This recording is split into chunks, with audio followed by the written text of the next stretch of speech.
Muito bem, 8 horas e 47 minutos, como que passa rápido a hora hoje? Jogo bom, né? Entrevista boa é sempre assim, igual filme bom, né? Passa rápido. E a gente tem o prazer de receber aqui no programa hoje o Dr. Charbel Cury, ele que é médico, infectologista e subsecretário de Atenção Básica, Vigilância e Proteção da Saúde em Campos. Dr. Charbel, tem várias postagens aqui, o pessoal tá numa verdadeira briga de foice, como diz a Luísa Abreu Barbosa aqui no Face, e tem uma questão aqui a Cristiane Maia, lá, defensora aí da volta às aulas, né, de todas as maneiras. Me desculpe, com todo respeito, vocês estão negando a ciência. A vacina, vocês defendem a ciência. Provavelmente eu não entendi aqui o contexto. A volta às aulas não. A vacina vocês defendem, a volta às aulas não. Você realmente acha que Campos dos Goytacazes é a cidade mais responsável do mundo? E aí eu faço essa pergunta para o senhor, doutor. A resposta é simples. Você já viu um comercial da seleção brasileira que tinha assim: quer conhecer quem eu sou, olha as minhas estrelas? Então, o nosso time é extremamente responsável pela vida das pessoas. Então, eu também posso falar que a vigilância de Campos é uma vigilância que já recebeu prêmio do Ministério da Saúde, prêmio da Sanofi Pasteur, recebe prêmios pela sua qualidade e pelo seu trabalho de vigilância adequado. Ainda mais agora, esse ano, a gente está tendo um apoio aí de pessoas de notório saber da parte de vigilância para torná-la ainda mais sensível. Então, sim, responsabilidade é tudo para a gente. Eu não me sentiria seguro esse ano, ainda mais agora, com uma perspectiva de entrada de variante indiana, para a abertura da escola tendo a chance de ter a vacina, tendo a vacina disponível. Você tem aquela arma ali. Você já viu o filme Star Wars, que é quando o Finn, ele pega a arma e fala assim: eu preciso de uma arma. Aí a mulher vira para ele e fala assim: você já tem uma arma, você tem uma espada Jedi. Então, como se eu tenho a arma que é a vacina, que vai proteger a população, e eu, por preciosismo, por qualquer outro tipo de palavra, não use sabendo que é uma alternativa para proteger a população, principalmente o ambiente de trabalho, pois a gente sabe hoje que se você se infecta no ambiente de trabalho, você está, né, no exercício de sua função. Isso é muito sério. Então, o que você faz no shopping, o que você faz fora do seu ambiente de trabalho, é sua responsabilidade, livre-arbítrio. Mas entrando na escola, eu tenho que te dar a garantia de que você está protegido nesse ambiente de trabalho. Tá? Olha, essa pergunta nem precisaria acontecer, porque a resposta é óbvia. Mas a gente tem que deixar bem claro que a gente está aqui protegendo a população, o nosso foco é esse. Vamos lá, vou algumas perguntas do grupo aqui, ô Charbel, que você já viu que você faz parte do grupo também, mas são interessantes para a gente estar ampliando aqui a discussão e entrar em outras vertentes também. A primeira é do seu patrício colega Flávio Mussa Tavares, como ele identifica aqui. Sem querer fugir da centralidade da questão, assistimos hoje, no caso ontem, ao questionamento da doutora Anise Tamaguchi. É assim a pronúncia do nome dela? Nem tem muita. Yamaguchi, que reafirmou teorias de tratamento precoce e imunidade de rebanho, insensível ao desaparecimento de cerca de 500 mil de pessoas. Como essas teorias pueris têm prejudicado a adesão à vacinação e ao distanciamento social? Olha, vamos deixar bem claro uma coisa. Vírus não são considerados seres vivos, tá? Tô brincando, mas a questão do tratamento precoce, que eu e o Rodrigo sempre falamos, é o seguinte: quando a gente fala em 2020, a ciência mudou tanto, né? Hoje a gente entende a doença Covid, né, quase como uma doença vascular, que desafia a sua imunidade. Se você falasse em março de 2020, você tinha uma verdade. Hoje a verdade mudou. Hoje a ciência mostrou pra gente outras coisas. Então, se você me perguntasse em 2020, lá em março, se eu considerei usar cloroquina em algum paciente, claro, porque eu não tinha evidência científica. Em abril, sim. Né? Só que a gente mostrou, através dos estudos, que ele que era um antiparasitário, né, que é um contra protozoários e tudo mais, ele não é um agente antiviral como se especulava. Foi o primeiro estudo da França que saiu e tudo mais. Então, nós trabalhamos com evidência científica e a evidência acadêmica de boa qualidade, tá, gente?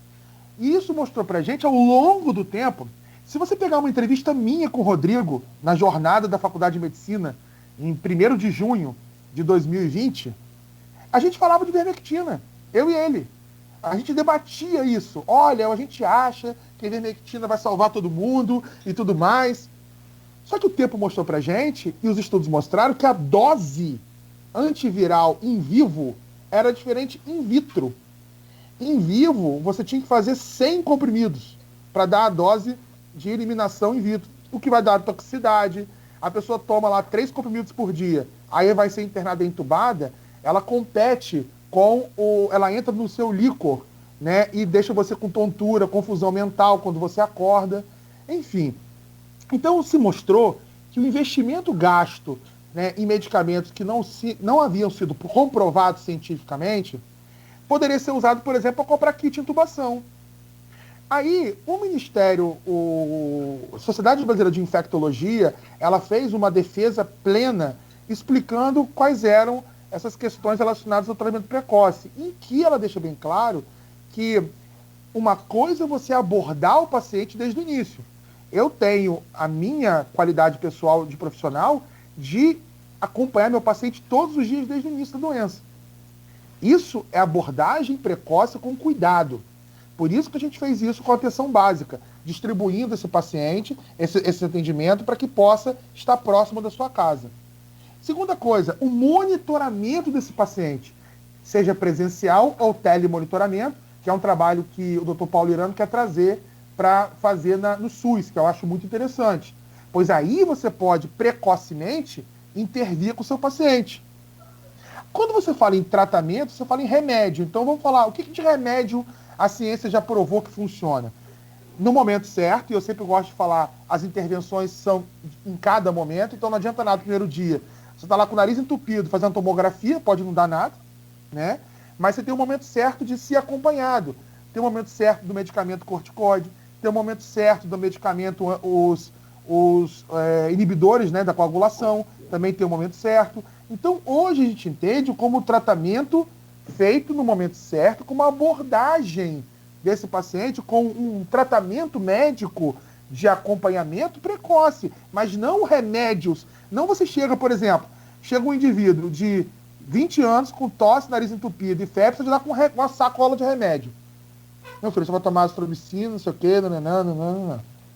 E chega um indivíduo que não está sentindo nada, que tem um teste positivo e toma a mesma coisa. Se você toma antibiótico em excesso, gera resistência. Se você toma antiviral sem comprovação científica, pode gerar problema cardíaco, cloroquina. Se você toma ivermectina em excesso, pode gerar problemas de confusão mental e toxicidade hepática, lesão no fígado. E se você toma medicamentos no momento errado, quando você piorar, você vai ter a falsa impressão, e isso é uma das discussões importantes da literatura, de que, não, eu estou protegido. Eu estou com a sacola de remédio, então se eu piorar, eu vou esperar mais um pouquinho para ir para o hospital. Eu vou esperar mais um pouquinho para o hospital. Eu vou esperar mais um pouquinho para o hospital. Então o que está acontecendo? Os pacientes que aderem ao tratamento precoce como uma forma como sendo o seu bastião, elas serão enganadas pelo tempo. E quando ela piorar, será tarde. Chega com 80% do pulmão comprometido, 90%, entendeu? E aí já era o problema. E por último, um debate que eu adoro, né, colocar, o Covid ele é matemático. De cada 100 pessoas que vão pegar o vírus, 80 vão ter sintomas leves ou não vão ter nada.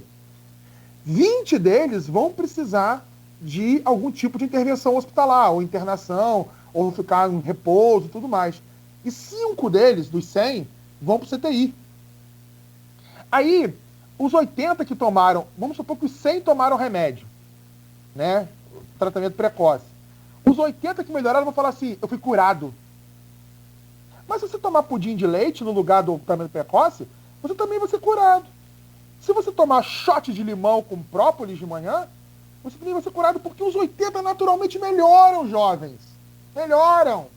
Então, bota alguma coisa na sua cabeça de que a ciência, ela é ainda o que nos salva. Porque hoje, a cloroquina, eu estou quase falando com o Papa Francisco para transformar a cloroquina numa santa. Ou beatificar a vermectina. Ou canonizar a azitromicina. Desculpa eu perder minha paciência, mas, assim, Charles, você já usou azitromicina? Claro! Porque o paciente que vai ter doença pulmonar, ele pode evoluir para uma sinusite bacteriana, ele pode evoluir para uma pneumonia. Sim, a gente usa! Mas não em 100 pessoas que estão chegando lá com o nariz entupido. Espera! Vai acompanhando esse paciente, jovem. Posso falar uma coisa? Eu atendi centenas de pacientes, seja no serviço público, seja no consultório e tudo mais. Sabe quantos eu perdi? Dos que eu segui? 0. Sabe por quê? Porque eu acompanho esse paciente todo dia. Eu sigo esse paciente. Eu dou a ele aquilo que é o momento certo. Ó, qual é o momento de mandar para o CTI? É esse momento. Qual é o momento de ir para a enfermaria? É esse momento. Qual é o momento de... Então você tem que saber discernir se daqueles 100, os 80 que vão melhorar e os 20 que vão piorar. E esses 20, o médico tem que ter acessibilidade para tomar essa decisão de quem que ele vai mandar e de quem que ele vai mandar. Então, o desafio que eu e o Rodrigo estamos tendo agora no sistema público e na atenção básica é a gente fazer isso. Encaminhar precocemente para internação precocemente. Para que ele não fique lá acreditando que a santa cloroquina ou a beata ivermectina vai deixar ele bem. E ele daqui a 10 dias está com o pulmão lascado.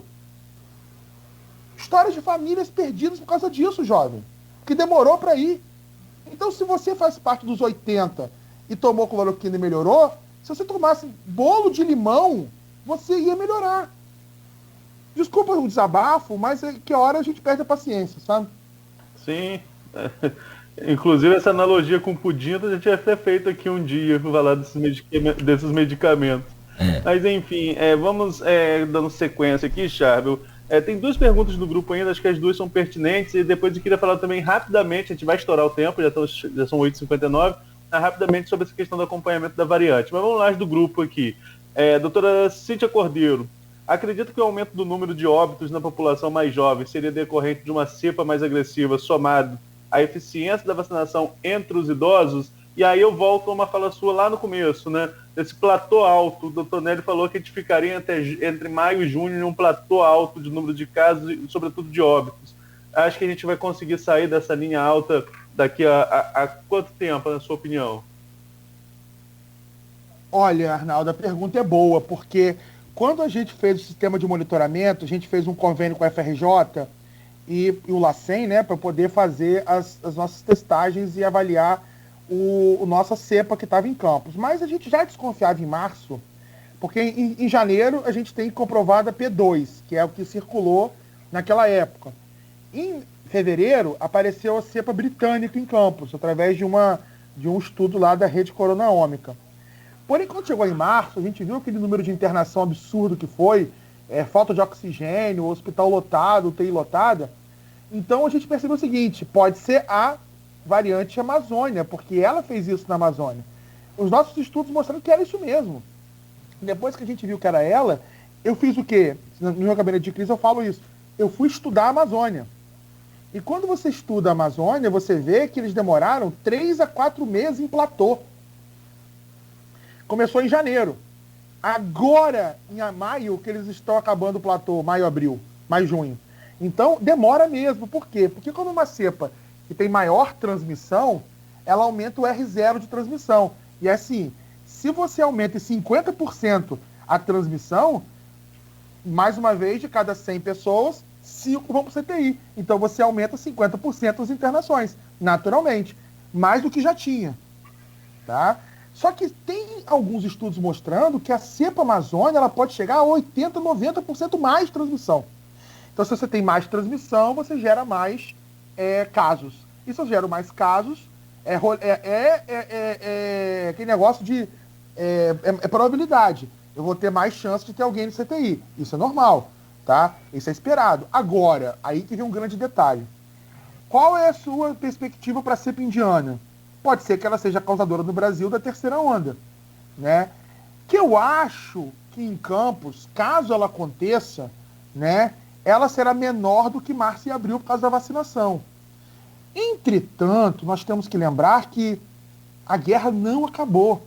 A gente venceu batalhas. E agora eu preciso de vocês que nos assistam para entender que não é o momento de tirar máscara, não é o momento de sair do distanciamento seguro, não é momento de nada disso. E aí é importante que a gente possa conscientizar a população de que a guerra não acabou e de que ele precisa ainda respeitar todos esses critérios de segurança, pois depende dele. Olha, vou fazer um cálculo aqui rápido. Tem tempo para fazer um cálculo? Sim, sim. Então vamos lá.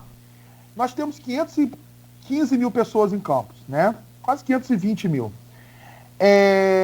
Quando você pega os dados da vigilância, que pegaram, e a gente aumentou bastante a sensibilidade da vigilância, se você pega, por exemplo, o boletim epidemiológico de ontem, vamos pegar o boletim de ontem, que dá pra gente aqui, ó, 32 mil casos confirmados e 91 mil notificações de síndrome gripal. Ou seja, o que foi testado deu 32 e 92 mil pessoas tinham problemas respiratórios e foram curar um médico, sendo que dessas 32 mil testados deram positivo. Se você soma aí os que notificaram síndrome respiratória com 32 mil de casos positivos, dá 120 mil pessoas. Só que a vigilância, ela tem uma coisa chamada de...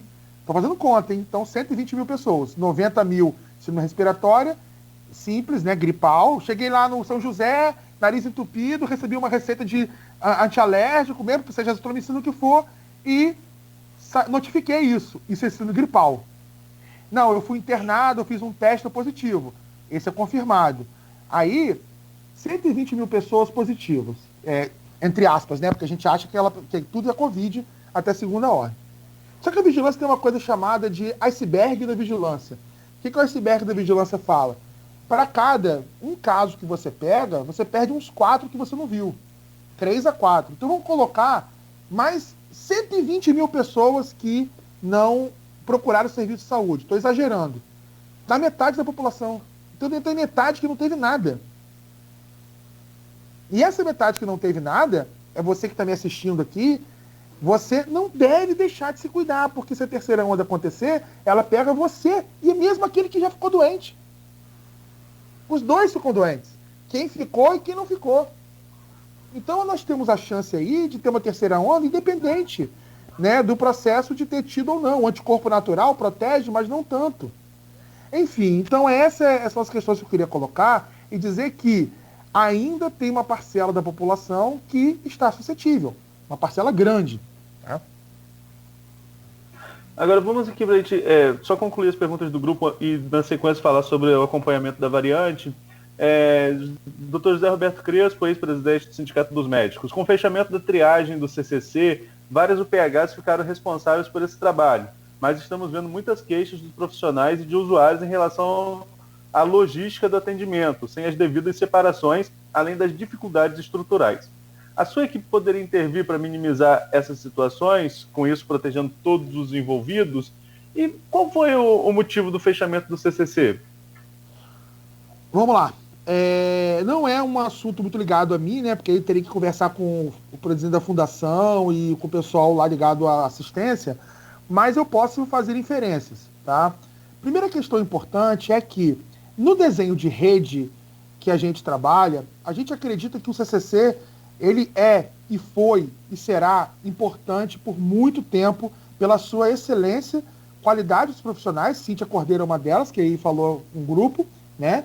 E pela pelo número de vidas que eles salvaram, né? Nesse tempo todo que ele funciona. Entretanto, a gente entende que a triagem do CCC, que era aquele atendimento médico ambulatorial que tinha lá embaixo, ele não era aquilo que a gente esperava do sistema de rede orientado pelo Ministério da Saúde. O sistema de rede do Ministério da Saúde orienta é que você tem que capilarizar o atendimento, junto com a atenção básica, o sistema de urgência e emergência e o encaminhamento para internar no CCC se a pessoa tiver indicação de internar. Ou seja, Arnaldo, é um processo que está em construção. Coincidiu de o CCC ter tido uma semana muito ruim, com problemas no oxigênio e tudo mais, que inviabilizaram o atendimento. Coincidiu do CCC passar um momento no passado lá com problemas de manutenção, né? E tiveram que diminuir aí o atendimento, ou parar em algum momento. E aí, nessa coincidência, entra uma outra coincidência. O início da testagem descentralizada. Então aqui, por exemplo, eu vejo que o sistema tem que ser aperfeiçoado. Eu tenho um amigo que trabalha na clínica da família do Morro do Vidigal. Ele me conta todas as suas histórias, todo dia para mim. No Morro do Vidigal, se você está lá doente, com o nariz entupido, febre, dor de cabeça, tem uma equipe de triagem no posto que faz o seu teste. Se você é positivo, você entra pela entrada que vai o médico te atender Covid.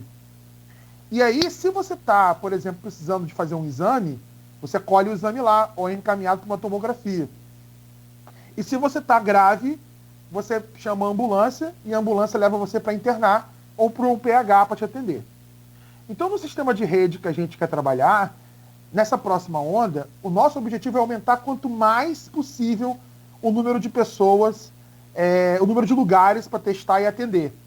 Pois a gente entende que capilarizando isso nos postos, e quando o prefeito abrir mais postos, ele vai abrir, a gente vai ter tudo isso acontecendo como uma naturalidade, que é aquilo que a gente espera. Demora, tem que sensibilizar servidor, tem que conversar com as pessoas, tem que ajustar o processo. Por isso que eu estou indo com o Rodrigo em vários postos para a gente poder trabalhar. A gente vai lá, atende a população, dá a receita, conversa e pergunta. Teve um dia que eu estava num posto, aí eu perguntei assim, como é que é o laboratório? O laboratório está um problema aqui, porque o posto abre 8 horas e o laboratório chega às 7. Eu falei, não, a gente pode ajustar isso.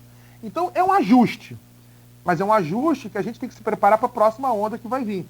Até lá, eu sempre vi aquela questão de você concentrar a cidade toda no CCC, e CCCC, então as pessoas pegavam ônibus doentes e van doente, né, para chegar no CCCC. Então eu tinha uma implicância com isso, aliás, tem até hoje, com você centralizar o atendimento com pessoas doentes na cidade toda. Então, por exemplo, agora, na Penha, você tem lá o sistema de atendimento de testagem, Centro de Saúde de Guarulhos, você tem o sistema de atendimento de testagem, né, e essa é o que nós devemos perseguir sem olhar para trás. Esse é o nosso objetivo e a gente vai conseguir. Agora, para a gente concluir, já são 9h09, a gente já está terminando, já passou um pouquinho do horário do programa. Eu queria que você falasse para a gente, explicasse para a gente como que tem sido por parte da Secretaria Municipal de Saúde, a vigilância, em relação ao acompanhamento desse campista que testou positivo e as pessoas que tiveram contato com ele para essa variante aí indiana, que, como você mesmo pontuou em algumas vezes na entrevista, você acredita que vai ser responsável pela terceira onda no país? Bem, vamos lá, Arnaldo. Nós temos em Campos, né, criado lá atrás e foi aperfeiçoado com a vigilância durante o tempo, e depois a doutora Andréa Moreira ela arrumou o CIEVES, né, que é o Centro de Informações, Estratégia e Vigilância e Saúde.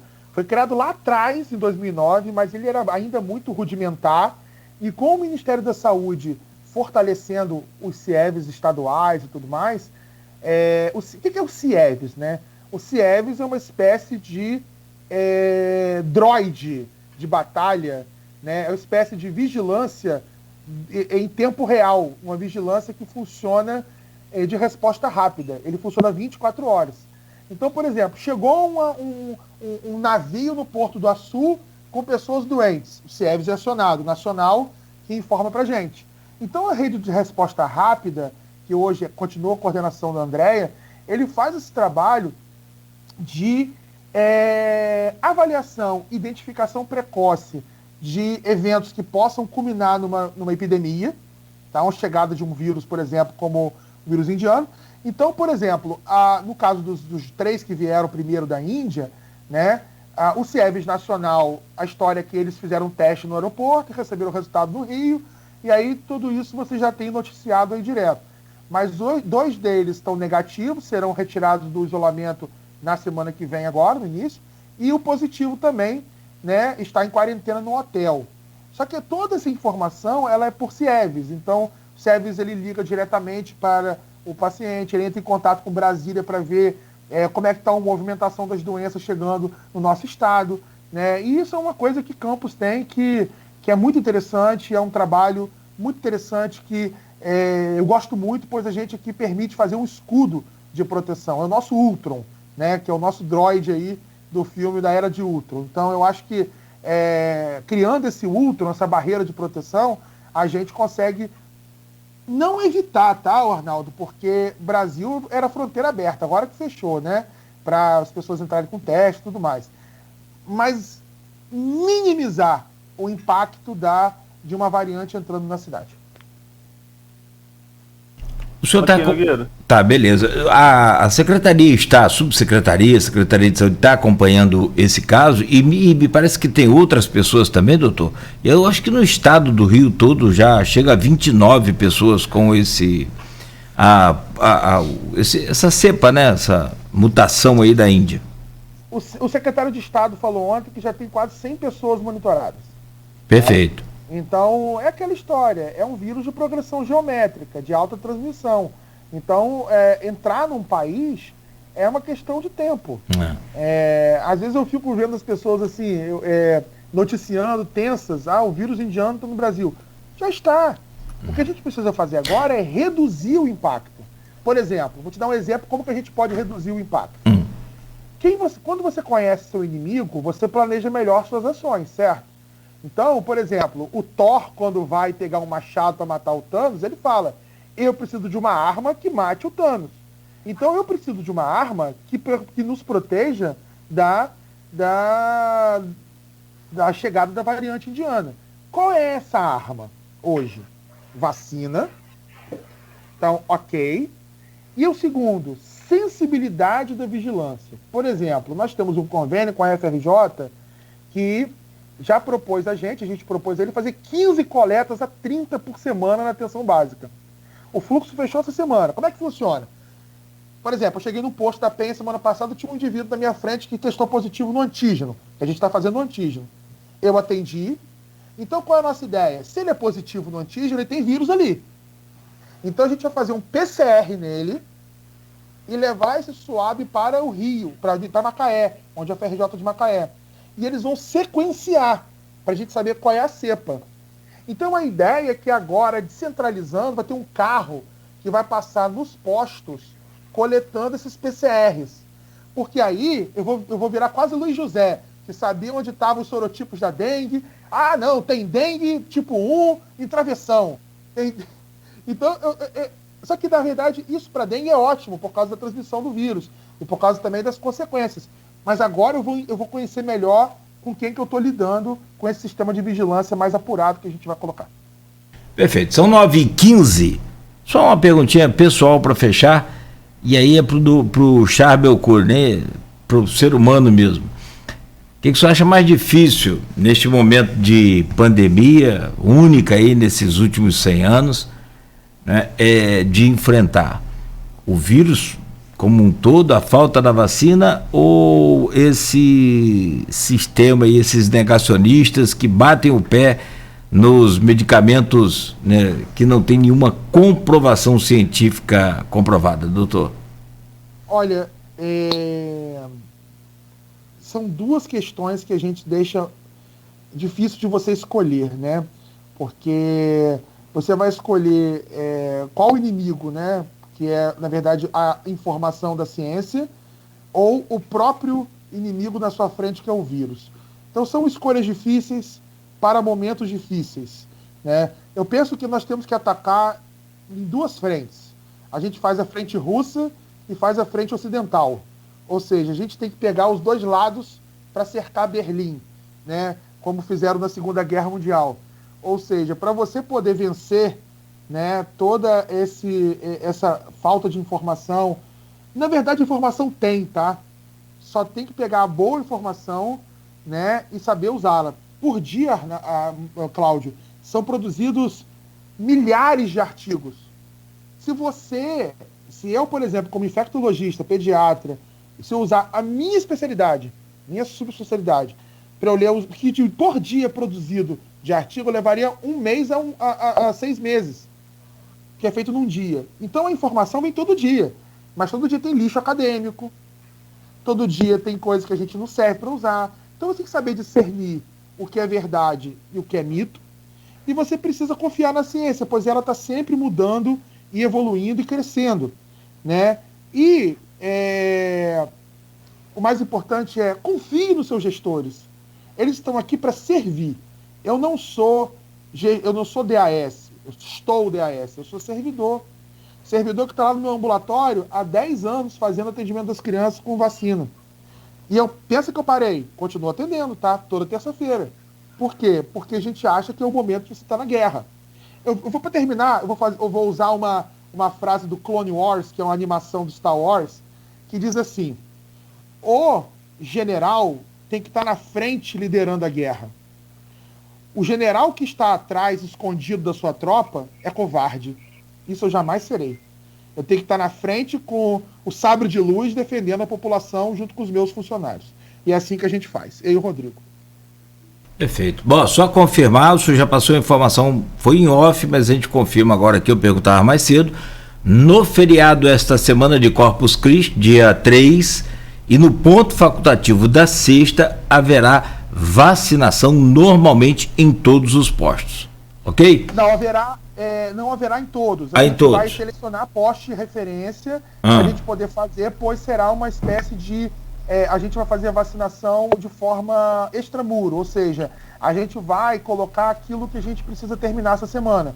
Segunda dose de Coronavac, se Deus quiser, que vai chegar, né? Comorbidade terminar a semana. Então a gente vai queimar o que puder de vacina para deixar a vacina no braço do povo, que é isso que precisa. Ah, beleza. E vai ser divulgado, então, naturalmente, a gente vai acompanhar aqui e passa... Hoje. Perfeito. E passa também na programação. Doutor, um grande abraço, um abraço na equipe do senhor aí, um abraço em todos. Obrigado pela presença, sempre muito importante e esclarecedora do senhor aqui no nosso programa. Até breve. E boa sorte aí. Amigos, obrigado pelo carinho, gosto muito de vir aí falar com vocês, eu tenho meu telefone aqui tá várias mensagens de pessoas ouvindo, fico muito feliz, e que essa semana seja abençoada pra gente, né, que tenhamos boas notícias aí pra frente. Se Deus quiser. Um grande abraço, bom dia, Arnaldo, obrigado, bom dia também aí, semana muito boa. Bom dia, Nogueira, obrigado a Charbel mais uma vez, e em breve marcaremos de novo, eu mando mensagem pra Charbel e falo, olha, eu tô contando aqui o tempo, né, já passou 3 meses da última. E tem que ser sempre, a linha de frente a gente tem que estar ouvindo sempre, até para orientar a população e acabar com essas informações inverídicas que circulam e muitas vezes ganham força, sobretudo em rede social. Então é sempre esclarecedora a entrevista. E amanhã, Nogueira, a gente vai receber, amanhã é feriado, mas estaremos aqui, a gente vai receber o secretário de Agricultura de São João da Barra, o ex-presidente da Câmara, Luiz Siqueira. Bom tema também, vamos falar sobre monocultura, que o pessoal é tanto contra aí a monocultura, né? Eu sou a favor. Por exemplo, o Campos ser o maior produtor de cana do mundo, por que não? Do Brasil, já pensou como é que a gente estaria hoje? Né? Como o Marataízes é produtor de abacaxi, um dos maiores do país, né? O doutor Charbel, como nós não temos... O senhor está aí ainda? O Charbel está aí na conexão? Tá com o microfone fechado. Não, só para fechar então, como é a terceira vez, tem direito à música, nós não temos filme, né? Aí tem que falar com o Cristiano lá no cinema. Pode pedir um tema de um filme qualquer, pode ser? Eu gostei dessa aí que você me colocou, eu tenho que pedir música ou filme, ou não, tema de filme. Porque não tem filme, né? A gente não tem como passar filme, então vamos ao tema do filme. Vingadores, né? Que é aquele tararanta, para poder a gente, essa semana aí, fortalecer a guerra, né, contra a falta de informação e vencer aí o vírus, que é o nosso Thanos do momento. Carlos Alberto, acha aí o tema dos Vingadores aí. Um grande abraço, vamos vingar esse vírus aí. Bom dia pro senhor. Um abraço a todos. Um abraço. Arnaldo, então, bom dia, até amanhã. Às 7. Vamos lá. São 9h21 em Campos, a gente volta no oferecimento dos laboratórios Plínio Bacelar e Proteus, serviços de saúde e medicina ocupacional, amanhã às 7 da manhã.